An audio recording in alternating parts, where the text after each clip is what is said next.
Hello there. Hello there. At last, where have you been? I find your lack of faith disturbing.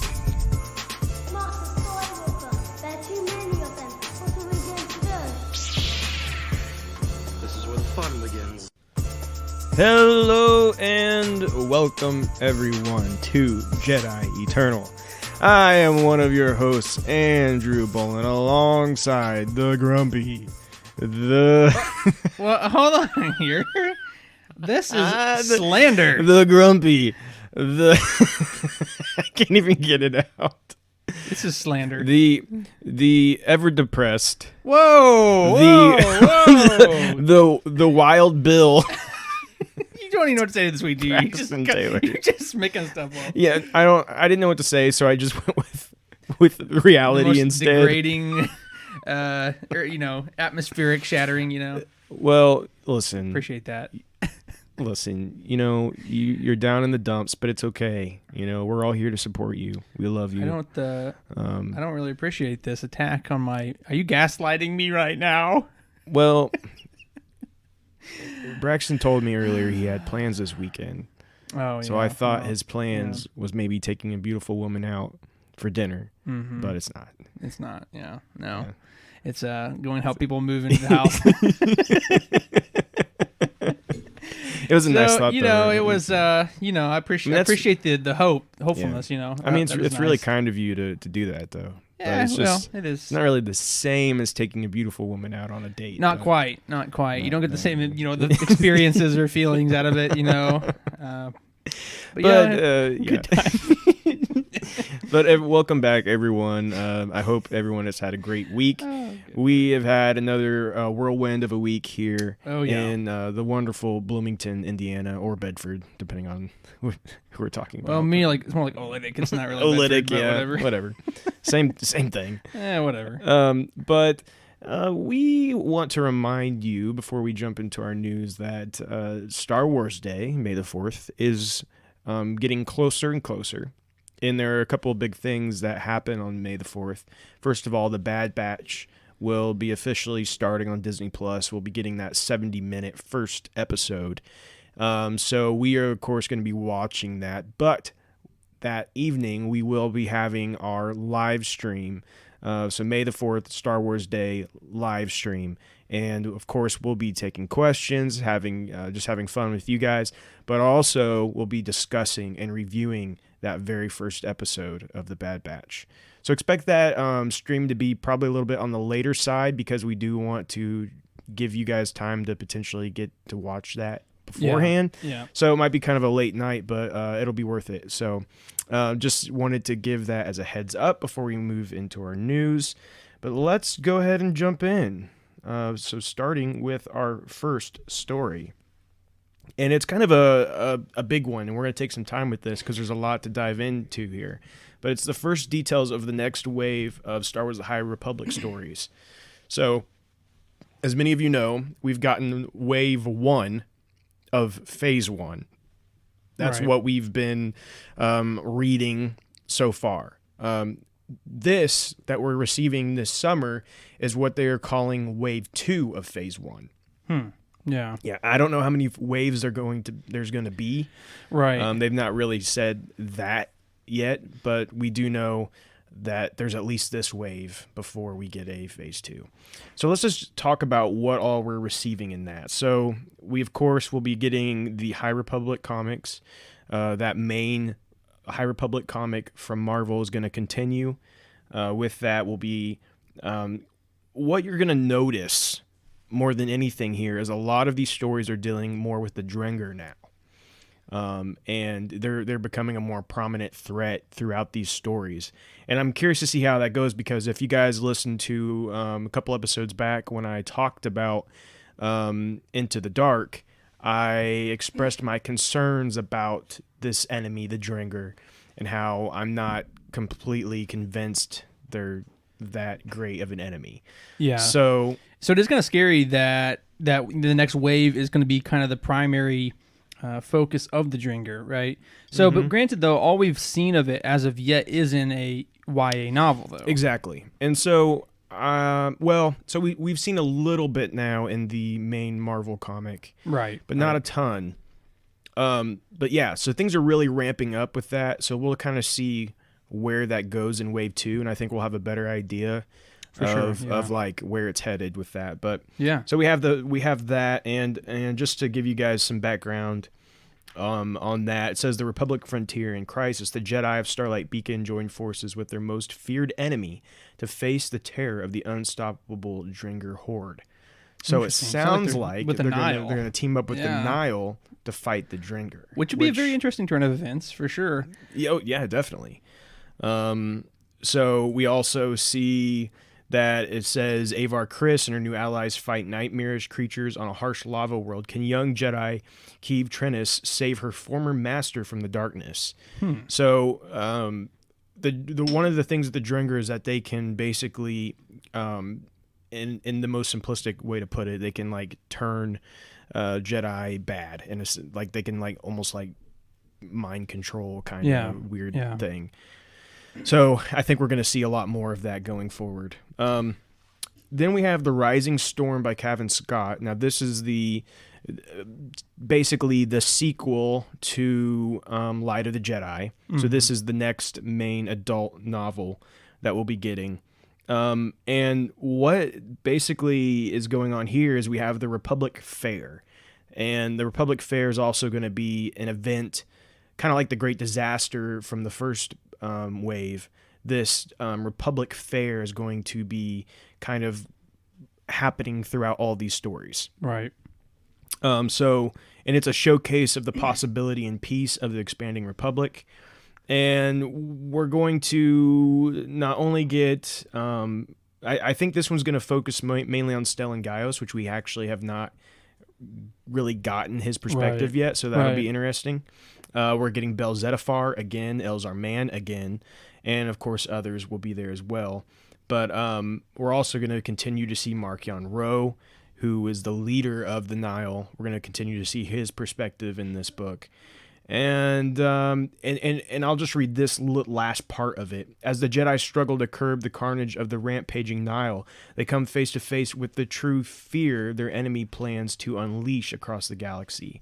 The kind of fear that even the Force cannot shield them from. I'm going to assume they're talking about the Dringer there. Yeah, I'd imagine so. And so, but the only thing that's interesting is it kind of makes it sound like the Nile have activated that some way. So I'm not really sure, because in the comic it says they're going to team up against the Nile.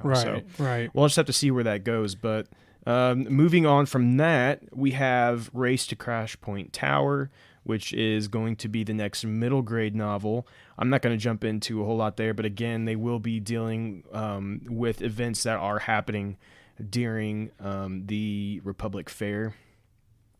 We have Star Wars The High Republic Adventures comic, again during the Republic Fair. Out of the Shadows is going to be the next YA novel, and it's basically a sequel to Into the Dark. It's going to have so this one's interesting because it's going to have Vernestra Rowe and Emery Cantaros. They were the characters from the last middle grade novel, so they're going to be in this. But also we're getting Comac and Wreath again, and they were the ones that it was about Into the Dark was about. Yeah. So we're kind of getting a combination of these characters now from two different books are now coming together in this book. So that's cool connections there. And so there's and that's what I was gonna say. There's so many characters. It is going to be so difficult for them to really get this like connective universe, so to speak, between all these different characters, at least initially. And of course, as they do more of these type of crossover, so to speak, books and comics and things of that nature, it's always going to make it better, make those characters more relevant to one another, which is really nice. Yeah. Now, Out of the Shadows doesn't actually mention anything about the fair, so it may be taking place somewhere else completely. Again, we're not real sure, like, as far as chronologically how these books lay out just yet, but we'll probably figure that out as we get closer to release. Yeah. And then we have Tempest Runner, which we just talked about not that long ago. That's going to actually be an audio novel, and it's going to focus on Lorna D, who is one of the most trusted allies of Markian Ro. So we're going to be looking kind of from the villain's perspectives in that novel. So that should be interesting. Then we have the anime or manga. I guess it's our manga. It's manga, right? I Manga. don't know, it's one. Yeah. It's I've tomato heard people tomato. say it, It's yeah. tomato.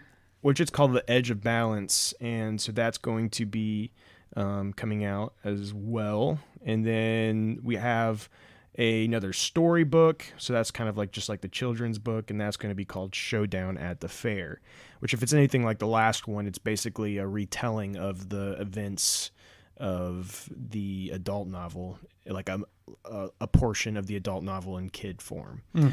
So all that being said, that's all of it, but I wanted to make sure we mentioned all of those. So you guys would kind of get an idea not only of what's coming, but also what you may be most interested in. If you want more detail, you can go to StarWars.com. It's up there. You can see everything there and the synapses and everything. Yeah, so I mean, it's interesting. You know, obviously this first wave is really just setting the foundation. Right? You know, it's introducing all the characters and their different mediums. It's setting up some of the villains. It's setting up some of the plot there, and now, you know, I can tell that wave 2 is starting to try to stitch it all together. Maybe it's just the first part of it. Obviously, the first wave that's starting to do that, of course. And you know, we don't know how many are coming, but it is interesting that they're trying to finally start getting some of this together. We have the foundation started, and now we can start moving forward a little bit. And like you said, and I think we've talked about this before, but, you know, this is completely, to some degree, uncharted territory, right? So, I mean, we don't know how many waves there's going to be, right? We don't know if it's just going to be 3 waves or if there's going to be 10 waves until Phase 2. So it is going to be interesting to see how this progresses, and I think what's going to be really important for High Republic is to really establish the plot line heavierly. I don't know how you say it. Anyway, heavier, you know, more important in this next wave, because now we have some grasp of the universe and the characters and things of that nature. But now it's going to be important to, like, okay, what now that we know the characters and stuff, what's the point? What are they fighting for? Obviously, we have the drinker and all this stuff like that, but what's the point? You know, what's the ultimate? What are, you know, are they going to take over the universe or the galaxy? You know, is it going to completely choke out all the Force? You know, what is the driving point? And I think this next wave is going to be really important for them to establish that. Absolutely, yeah, because the first wave was our introduction. The second wave really has to get a grip on us, right? Like, it's gotta, if they want to keep people, this next wave has to catch your interest very deeply and say, hey, this is a story that you're going to want to see through to the end. Yeah. So, I mean, I'll just be transparent, right? Like, I think this is really cool, but it's been very hard for me as someone who's not a big, strong reader, right? Who just, well, I mean, I keep always say that. I promise I can read. I promise I'm higher than a 3rd grade reading level. They understand. Yeah, they understand that. I'm saying I just don't like reading. So my point is that, you know, as someone who doesn't like that, I know there's a lot of other people who are like that, right? Oh, yeah. And so this hasn't got me to the point where I'm just like foaming at the mouth. Yes, I have to get the next book. Yes, I have to do this thing. So again, like you said, they're going to have to really start tying some things in to make people want to go against their natural selves and not read. And, you know what I'm saying? It's going to be very important for them, for sure, moving forward. So, yeah. So, you know, we'll just have to see what happens. A lot of this wave will come out towards the summer time. Some of it won't come out till fall, but yeah, we're gonna get. I mean, for me, the big one is the next adult novel. I think that's where we're getting the main events, for sure. Yeah. And kind of like the main story, that is where that is being told, and the rest are kind of like supplements to that. And so I think that's where we really will have to look to see where we're headed with this. Yeah. Because like I've said, the Nile are interesting, the Drengr are kind of weird, but neither of them right now.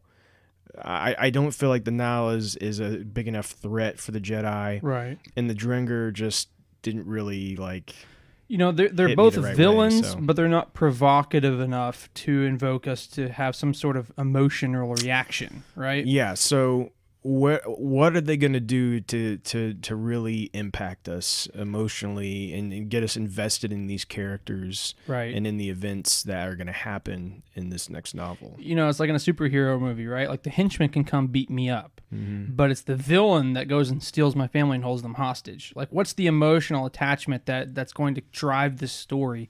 And I think, again, this next wave, and particularly, as you said, this next adult novel is really going to have to hit that home. Right. So, and just to make it clear, I do love Light of the Jedi. I mean, I have said it's one of my favorite Star Wars books in the new canon. But I'm invested enough to see where it goes from here. But what I'm saying is, it was a great introduction, but we still don't really understand the main plot of this series. right. And so they just need to continue to keep me interested. Yeah.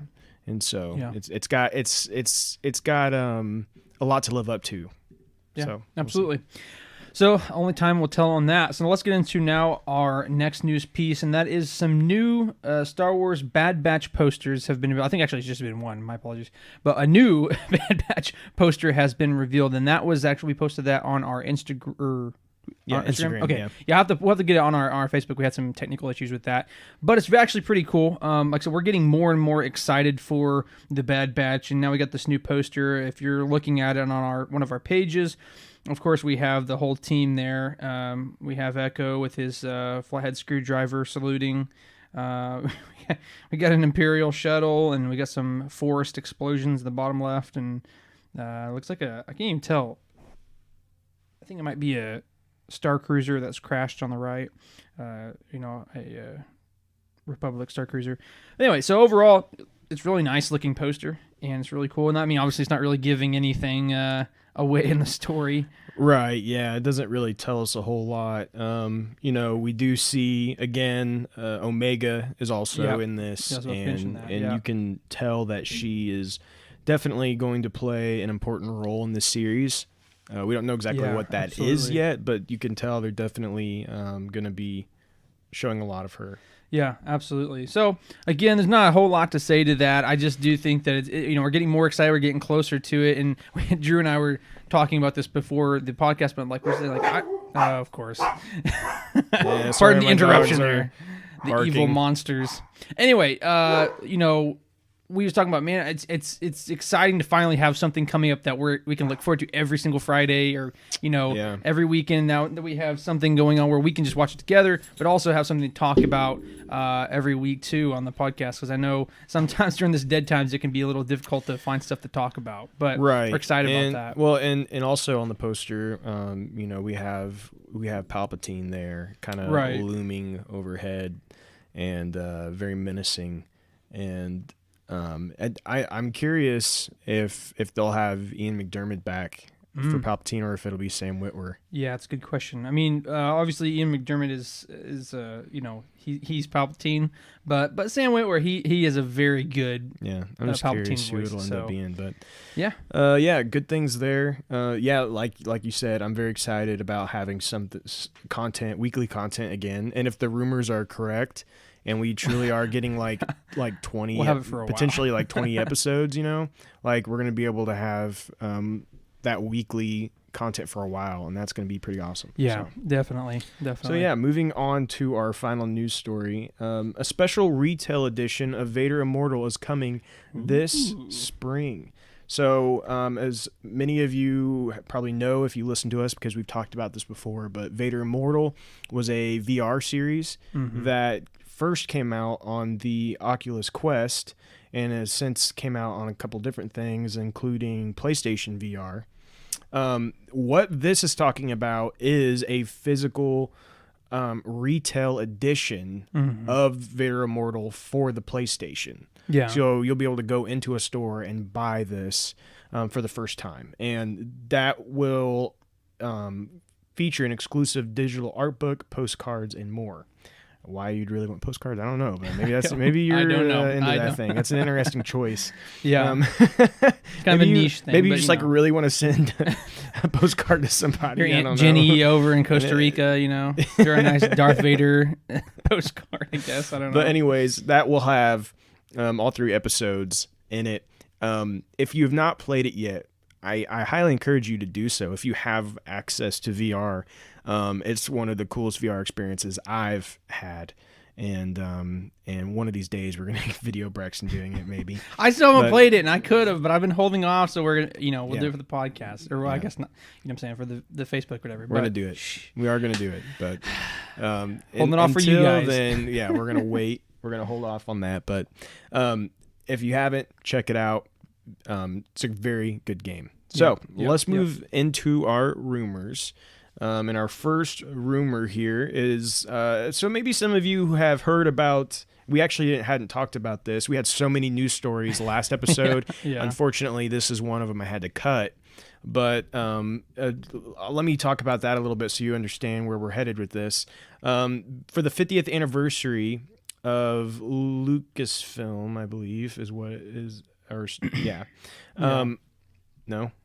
I thought you said no. They're doing some Star Wars Legend stories. They're bringing them back into trade paperbacks, which are, if you don't know what that is, they're bigger than those little paperbacks that they do a lot of times. Which I can't remember what those are called all of a sudden, but anyways, most of you know what I'm talking about. Dime store novels. Yeah. So, anyways, these are going to be bigger, a little more meaty. And what they have done is they are doing Thrawn. So Heir to the Empire, and they're doing Darth Bane, Path of Destruction, and they're doing Shatter Point, which was a story focused on Mace Windu. So, what I want to say about this is this doesn't mean they're canon or anything. This is just reprints, Right. And let's be clear. They reprint this stuff a lot, actually. Like, there's a lot of reprinted Legends novels that you can go buy, and they have that Legends thing on them, so people understand they're not canon novels anymore. Right. So this isn't really a huge deal. Right. They're not like just all of a sudden, let's start reprinting these novels. For some They've already reason. been doing they've already that. been doing it. Yeah. But they are treating these a little more special. And what I do want to say about that is I do think we can potentially look at these and maybe see where Star Wars is headed. For example, Heir to the Empire is one of them. Do I think that's coincidence? No, I don't. I don't think that's coincidence. I think they know we're headed to Thrawn. We're doing more with Thrawn, so it makes sense to have that be one of those. So let's just have some fun with this and speculate on what it means for the rest of these novels. Again, we're getting Darth Bane, so maybe potentially we're going to get something Bane in the future. Maybe they know that, and that's why they chose this novel. It could also just because it's a great novel, which it is. It's a fantastic series. The Darth Bane series is fantastic, and that may be why they chose it. But I would like to think maybe there is a little bit more reason why they chose it. And then the other one is the Shatter Point. Now that's the one where I'm like, that's an interesting choice. Not that it's necessarily like a bad novel or anything, but to me, I wouldn't say it was like one of the big standouts of Star Wars novels. Right. So it's a story focusing on Mace Windu. So take that as you will. Maybe he's coming back. Is all I'm saying. We've heard rumors about that for like 2 years now. So I find that unlikely, but hey, there has to be some reason they chose this novel. It's vengeful Mace Windu and evil clone Yoda coming back. That's right. Rey's gonna take them both down. That's right. Yeah, that's exactly what's gonna happen. Rey and Babu Frick. Babu Frick is her apprentice. If you didn't know. He's so sensitive in the Force, honestly. So if you couldn't tell that by the movies, you're just there's no help for you. So if you could not tell how much midichlorians that Babu Frick has, that if you could not tell that, you must like The Last Jedi. You must be sitting at home watching The Last Jedi right now. Every single day. We just lost like half our listeners. No, we've had this conversation many times. Of course we're kidding. We are personally not huge fans of it, but if you like the movie, then more power to you. So I guess whatever. But anyways, moving on to what we're actually talking about for this rumor. Is the rumor is they know the next books that are being released, and that is Darth Plagueis and X-Wing Rogue Squadron. Yeah. So, I love the Darth Plagueis book. I think that makes a lot of sense, and also the X-Wing Rogue Squadron series is very, very popular. Right. Now, let's think about this though. We do know there's a movie coming out called Rogue Squadron. Yep. Yeah, so that could easily tie into it.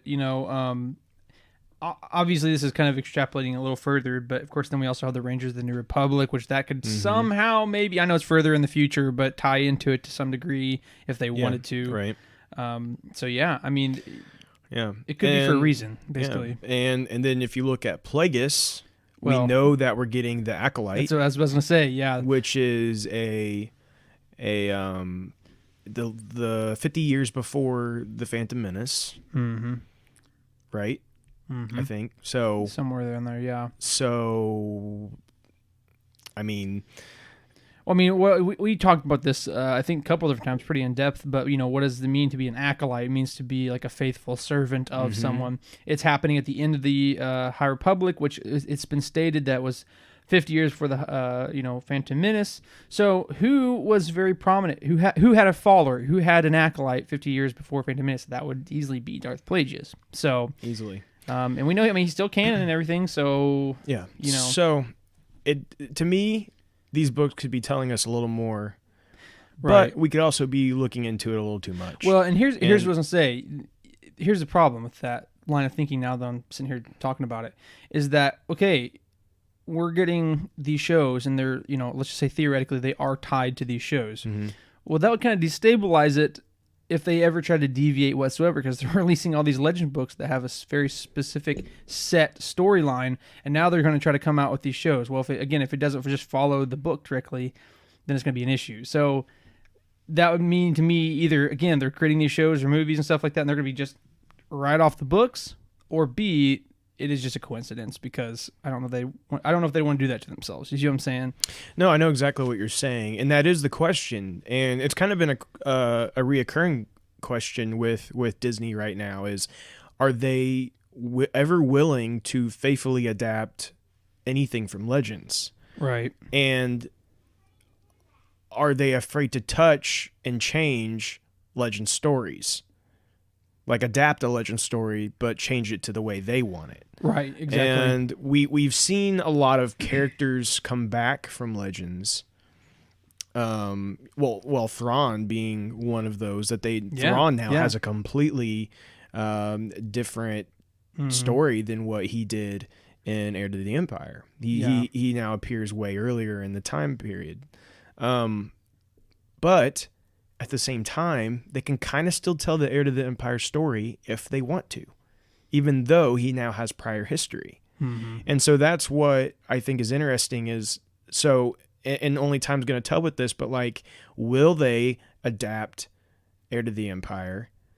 Of course, there's going to be some differences, but how closely will they follow what what came before? Yeah, because the story is following along fairly closely. It's loose, but you know what I'm saying. There is a lot of the same elements. Of course, it's taking a different direction on how he becomes the heir of the Empire and stuff like that, but you see what I'm saying? Yeah, they can still tell that story. It's just going to have some changes. But so I don't know where Disney's head is at with those things, but one of our next rumors actually is going to kind of tie in with this.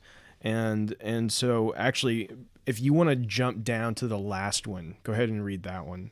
Sure. Last rumor. Yeah, so it says that Star Wars Detours may finally see the light of day on Disney Plus. Of course, Star Wars Detours it was like an unaired little cartoon. It was supposed to be kind of a comedy, a little parody on Star Wars and the events of Star Wars and stuff. But I think they ended up making like either like 2 complete seasons, or at least 1 complete season, but it never aired. So it's very possible, according to this rumor, that it could be coming to Disney Plus. Yeah, so there was like 52 episodes, and this was like done by Seth Green, and George Lucas actually was like a part of it. So this is they were gonna air this. I think it was gonna be on Cartoon Network. I think so. Yeah, and it was gonna be just some fun light comedy. Based on the Star Wars characters and events in Star Wars. And so this rumor from the Vulcan Reporter is stating that Disney Plus, or Lucasfilm and Disney have decided that Disney Plus is an ideal place to drop this series because, it is completed. And there is a rumor that they've even finished some more episodes to completely finalize the series. And that it could be dropping on Star Wars Day. Yeah, and I mean, again, it, obviously they're trying to, they might want to curate it to some degree, like their content. But I mean, at the end of the day, and I think we talked about this even last episode, is that Disney wants to get as much content out there as possible, right? Specifically for Disney Plus, because again, when certain shows go off and no one's no longer interested because they were just in it for that one show, their subscribership starts dropping like flies, So it would not surprise me to know that, there's a show that's out there that's fun, it's kid friendly, and has 52 episodes just ready to go. Okay, let's do it.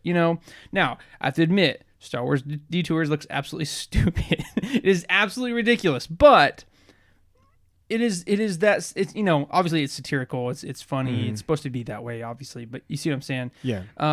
But yeah, I mean, again, it just fits right along that category of just it's kids, it's funny, it's goofy, and if stuff's already ready to go, I wouldn't be surprised if they would pull that in. Yeah, and so it just continues that question of where's Disney at with Legends content, and it seems like in this past year they're starting to embrace the idea of Legends content alongside their current canon, and kind of like, hey, you get the best of both worlds. Here's all this Legends content now. We're gonna support your love of that, but also we're gonna continue on our path.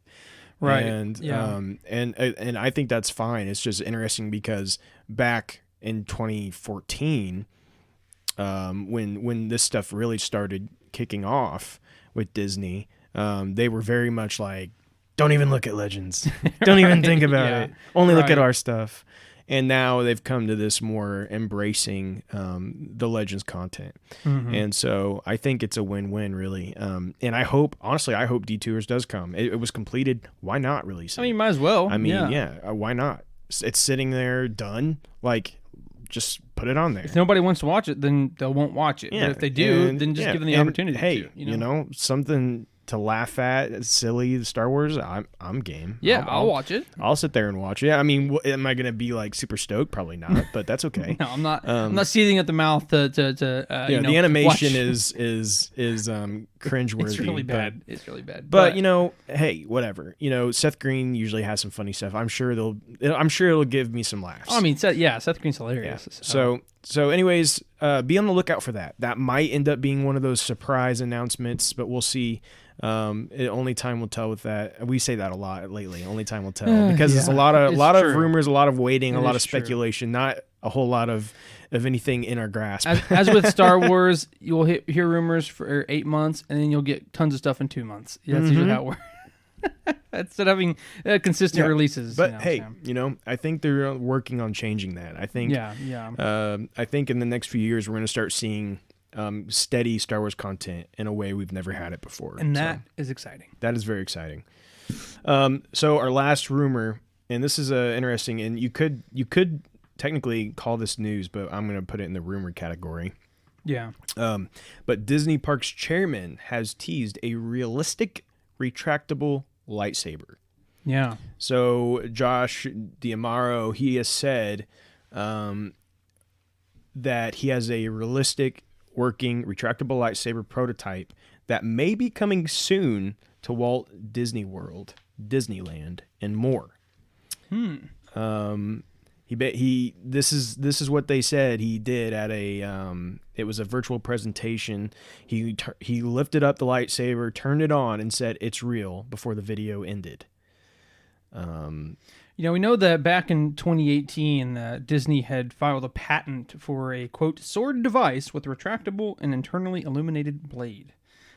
Basically, you can even, I think, if I'm not mistaken, you can actually look that patent up in their drawings. And essentially, that the saber hilt has like basically a motorized track system, and that the blade can come in and out, and that the lights actually are attached to the top of the blade, but they coil up as it goes down. And it's actually a really interesting device. A lot of people were saying that it's going to look a lot more realistic and a lot less realistic at the same time, because the hilt's going to be really big and clunky to try to fit all that in there, but yet the movement as it comes in and out is going to be really pretty nice. So, we know for a fact that they did file a patent for that in 2018, but now that he's saying that, it's very interesting that it very well could be coming to fruition. Yeah.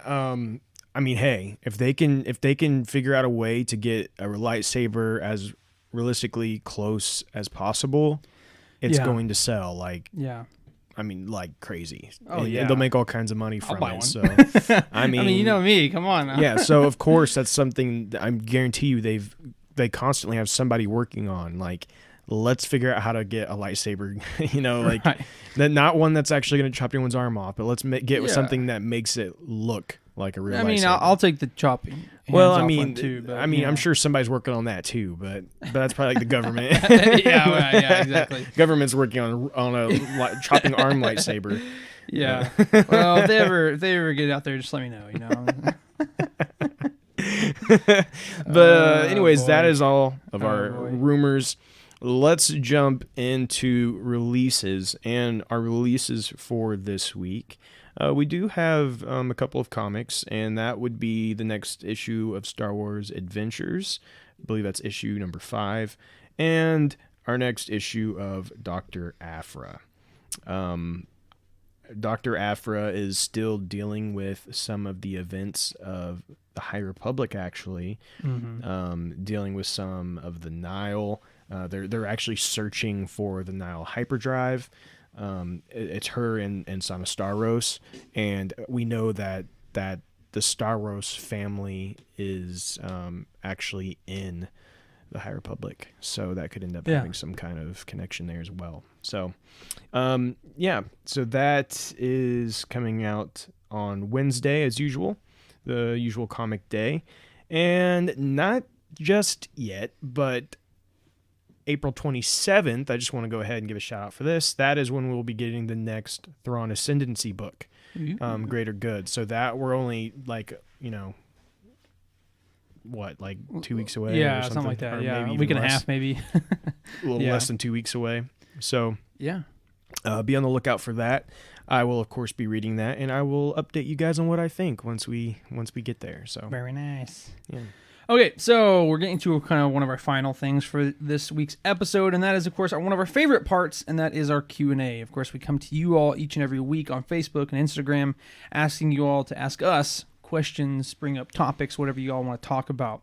And a lot of you came in clutch and gave us several questions, so we have some in the Thank queue. you, guys. So we always love that. Thank you so much. Yes, we love having them in the queue. Makes me feel good. Makes me feel secure. Makes me feel so warm. Makes me feel like people care about us. Yeah. And even if it's just one person, because Brandon had like 4 questions. So. Oh, well, that's okay. It's like Brandon loves it. When it's empty, I'm like, oh, no one loves me. No one listens to me. All right, so our first question comes from Alex Mason's coworker, Todd McCann. And normally, Todd, I would apologize for messing up your last name, but because of this question, I'm not apologizing, because this is just rude. Todd McCann's question is, what is your favorite version of the Enterprise? Hey, listen here, buddy. Come on, Todd. Todd, I want you to pick up your cup, pick up your backpack, stuff it down your Where are you going with this? Where are you going with this? But anyway, I while he's committing verbal assault, no, I didn't mean to say backpack. I meant to say shoes and stuff it down your backpack. Okay. Anyway. Take your cup, take your shoes, stuff it down your backpack, and get out of here. That's what I was going to try Hit to the say. road, Jack. Hit the road. Yeah, in the words of We don't Brandon Dukes, want this is your- fighting words. We don't want your Trekkie nonsense up in our club.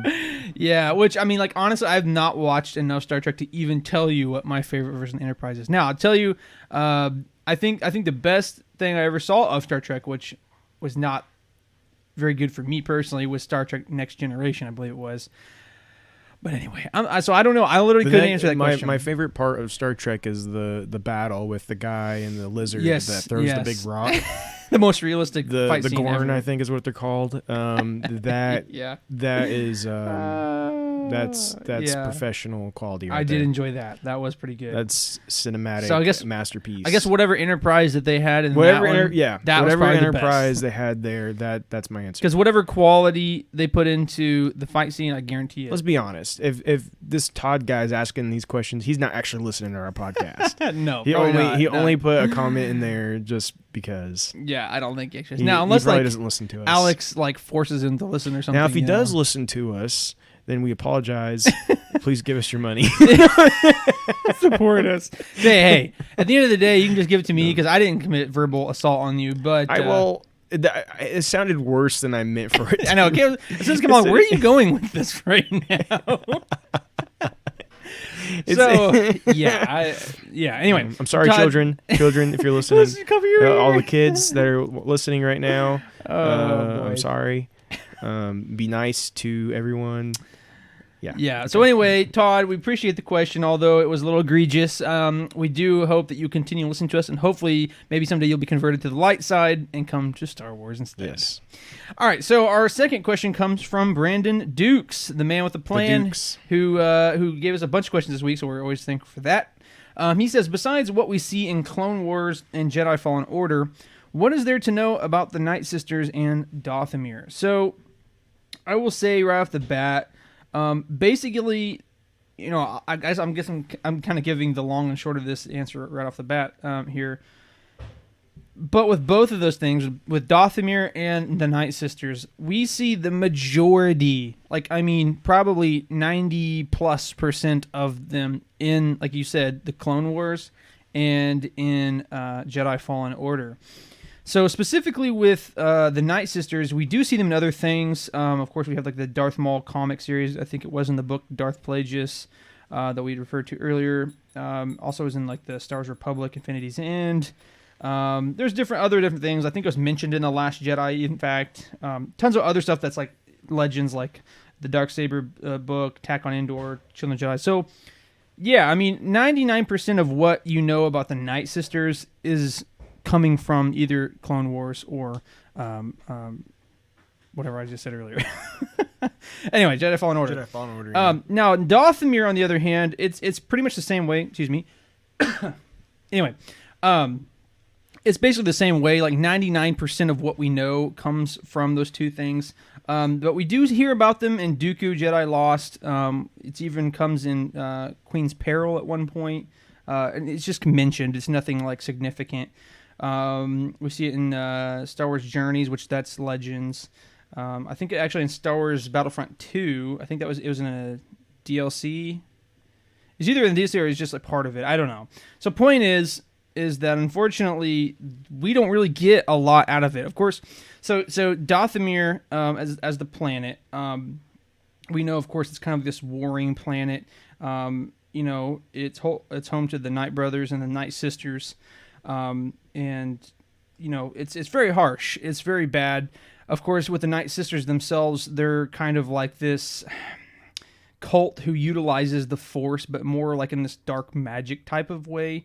Of course, I lost my place here. But anyway, so yeah, but basically, you know, they're kind of like witches. Essentially, they utilize the Force in like this kind of like black magic almost type of way, which is interesting because if you remember from Jedi Fallen Order, they refer to it as the balance between the Force, which is, or at least that the girl did, but whether that's true or not. But so anyway, long story short, it's kind of a cop-out answer, but 99% of what you're going to hear about those two subjects is within Clone Wars and within Jedi Fallen Order. So I could beat around the bush longer on that question, but I feel like I'm not really answering anything because it's in other stuff, but it's usually just mentioned casually or just referenced. So yeah, the only thing I would add is that historically with the Night Sisters, there are rumors in canon that the Night Sisters were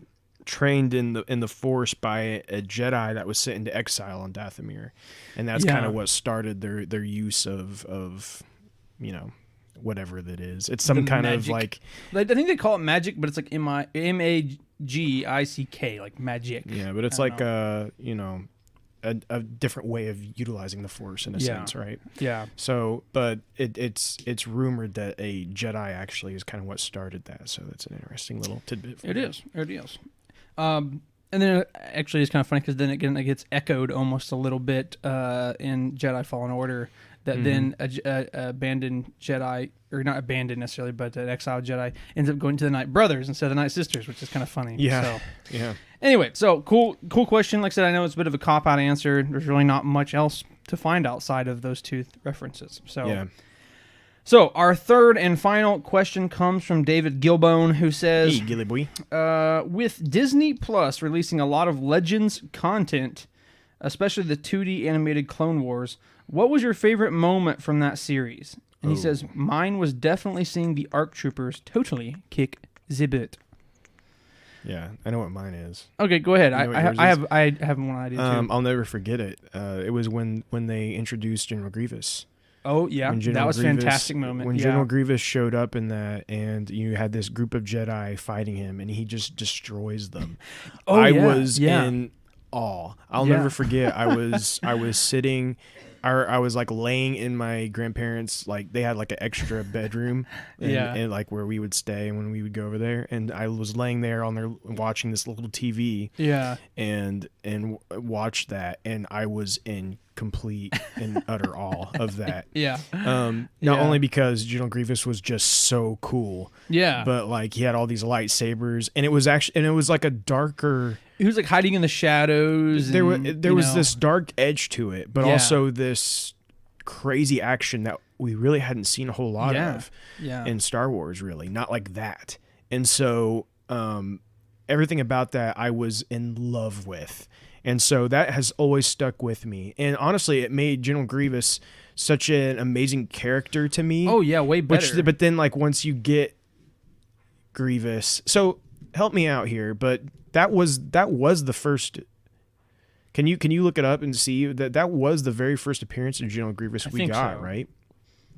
If nothing else, it was for me. There may have been, but I'm pretty sure that was our first. Like before we got Revenge of the Sith, we got General Grievous in this. Yeah, according to this, says 2004 first appearance was Clone Wars Chapter 20, which I think they're referring to the original or the actual like canon Clone Wars. So yeah, then it would still be the first one because that came before the actual Clone Wars series. And 2004, that has to be talking about the first animated. Yeah, maybe things. I didn't because realize the Clone Wars, the newer Clone Wars didn't come out till after Revenge of the Sith.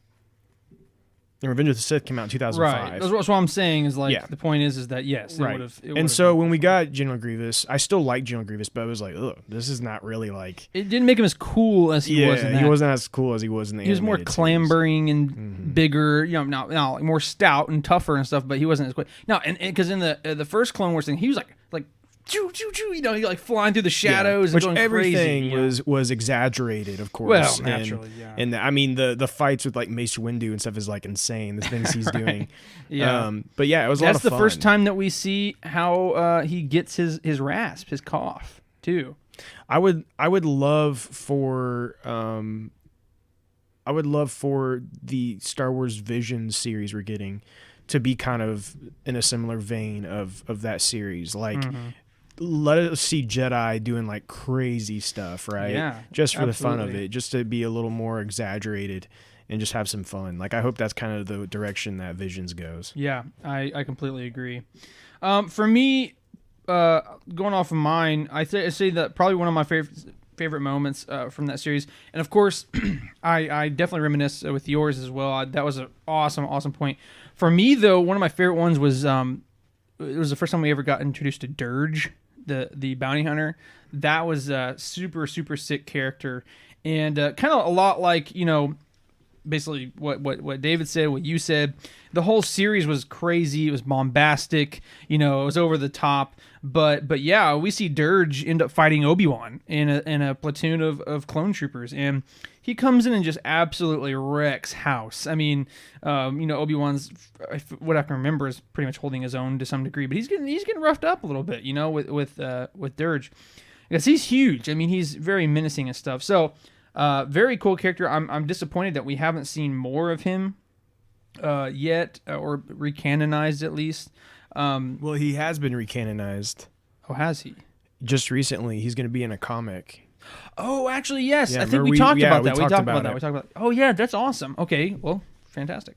But yeah, that was a really fun. I mean, it was over the top. It was a little bombastic, but yeah, that was a really fun scene. And kind of like, again, just like you said, David, just like he was, just like the ARC troopers were just absolutely wrecking house. Like Dirge, this whole scene is just crazy, right? Like Obi-Wan stabs him through with with his lightsaber, and he just keeps coming. And like we see Obi-Wan though, use the Force to block projectiles and stuff. It's really cool. So again, I think that would have to be probably my favorite scene from the whole thing. So, Drew, you have anything else to say on that?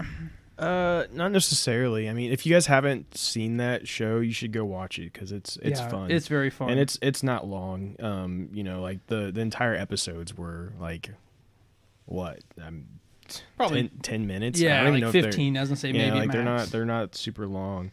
But they're action packed. I'm watching the General Grievous scene right now. Oh, nice. As we're talking. Oh yeah, it's crazy. He's nuts. Yeah, he just goes. And he's using crazy. like his forearms or whatever, but his feet as well, and he's like flipping like a crazy drunk monkey. Well, and I like how this YouTuber put it. Whoever posted it.